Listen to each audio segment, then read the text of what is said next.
আগের ব্লগে তো তোমাদের সাথে শেয়ার করেছিলাম যে আমরা নিকো পার্ক ঘুরতে গিয়েছিলাম, আর এই ভিডিওতে শেয়ার করব নিকো পার্কের সমস্ত ডিটেলস, টিকিট কত টাকা দিয়ে কেটেছি, কিভাবে আমাদের এন্ট্রি নিতে হয়েছিল, কি কি প্রসেস সবটা। হাই এভরিওয়ান, আমি অর্পিতা নতুন আর একটা ভিডিও নিয়ে চলে এলাম। প্রথমত টিকিট কাটার জন্য দুটো ব্যবস্থা ছিল, একটা অফলাইন একটা অনলাইন। অফলাইন টিকিট কাটলে সেটা 1200 টাকা, আর অনলাইন টিকিট কাটলে সেটা 720 টাকা। স্ক্রিনে আমি সমস্ত ডিটেলস শেয়ার করে দিলাম। এখন নিকো পার্কে যে অফারটা চলছে, এখানে মেনলি 4টে অফার রয়েছে, 300, 500, 720 আর 920-র।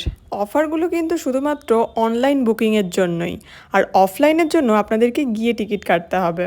আর হ্যাঁ, দিনের দিন গিয়ে টিকিট কাটলে কোনো অফার পাওয়া যাবে না, এটা শুধুমাত্র অনলাইন বুকিং আগে থেকে করে রাখতে হবে। টিকিট কাটা কমপ্লিট করে এন্ট্রি নেওয়ার পরে প্রথমেই নিয়ে নিতে হবে রিস্ট ব্যান্ড, তারপরে সোজা চলে যেতে হবে কস্টিউম আর লকার কাউন্টারে, সেখান থেকে লকার আর কস্টিউম নিয়ে নিতে হবে। কস্টিউম ম্যান্ডেটরি নয়, আপনারা বাড়ি থেকেও আনতে পারেন। আর তারপরে এই সমস্ত প্রসেস কমপ্লিট হয়ে যাওয়ার পর আমরা এবার সোজা ঢুকে পড়বো আমাদের নিকো পার্কের ওয়াটার পার্ক।